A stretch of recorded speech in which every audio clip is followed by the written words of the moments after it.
Kahapon, February 13, 2024 ay nagkaroon ng session sa Kongreso tungkol sa senior citizen discount at ito ay kanilang ni-revise at according kay Representative Joey Salceda, ang discount na 65 pesos ay halos dinoble na at ginawang 125 pesos ang discount o 500 pesos monthly ang discount na makukuha ng mga senior citizen.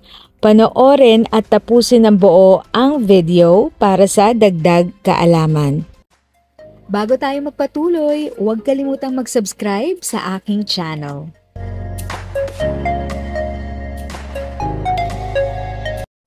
Thank you sa pag-click ng aking video. Good day po sa lahat ng mga nanonood. Sa mga bagong viewers at napadaan lang, by the way, I'm Tita Eda. Welcome to my channel.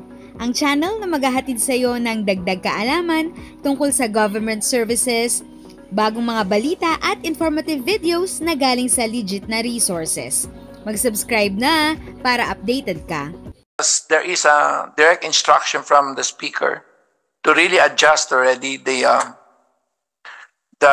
weekly or the monthly booklet, with or without booklet. So based on food inflation,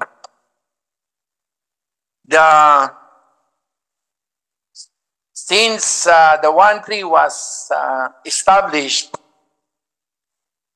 it has now, the 1.3 is now worth 2,526 using food inflation, which means that the weekly will have to be 126.31.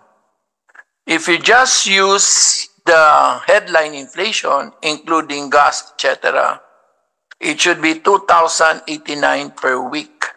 So is 104.45. Therefore, as the chair of the Committee on Ways and Means, I suggest 125 per week. So may I know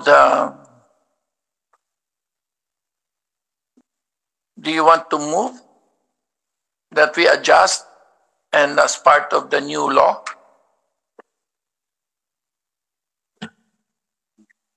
Mr. Chair, yes. I move to instruct the DTI and... No, we will pass a law that increases it from one... Oh, ano lang yun? AO lang. AO lang? Baka hindi Executive. tayo sundin ng mga yan. You want to instruct that DTI is here? Sir, okay. You second, Say, sir, to 125 per week. Yes, I so move, Mr. Chair. Ang daya mo talaga. Nakikita dyan. Ay. I move to instruct the DICT to... No, the DTI. DTI To adjust. to increase the weekly discounts from 65 to 125 125 per week. Per week. I second the motion.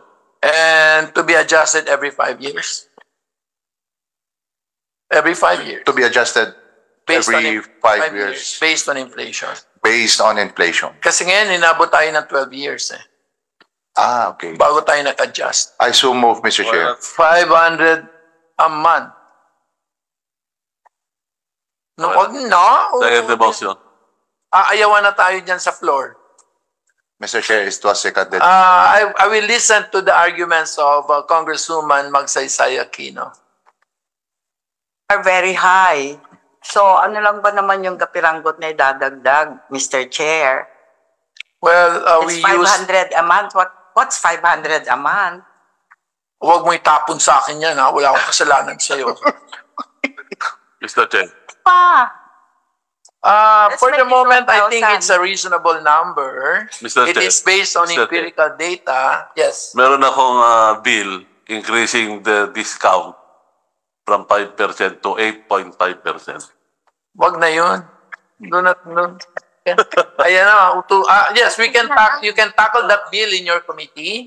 But in the meantime, we are instructing DTI jointly. This is actually one of the most powerful committees in Congress. It's called the Committee of the Chairpersons. So there are 3 chairpersons here. We are instructing you to increase from 1.3 to 2.5 per week. Per week.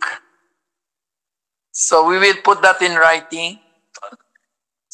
So you better prepare the letter and we will give it to you.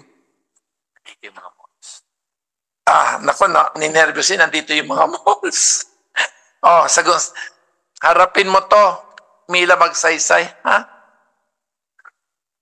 Mr. Chair, you have to approve first my Motion. Okay. Motion. You second already it? seconded. Are there any objections? Hearing none, same is approved. If sa tingin mo, natulungan ka ng video ko na ito, nakasave ka sa oras mo, you can click yung thanks button at any amount ay malaking help sa pag-grow ng channel ko. Yan lang po muna ang aking update. Sana ay nakatulong na dagdag kaalaman ang aking shinare today. Ang goal ng aking channel ay mag-create ng awareness. Kung ganitong mga topic ang gusto mo, panoorin mo ang mga videos ko na ito.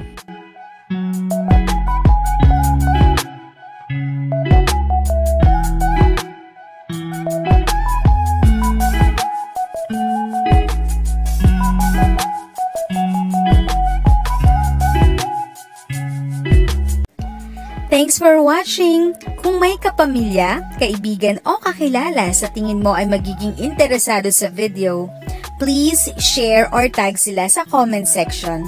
At syempre, if nagustuhan mo ang video, i-like mo na ito at subscribe ka na din. As always, feel free to write your questions, comments, and opinions respectfully. And continue to be a blessing and stay safe!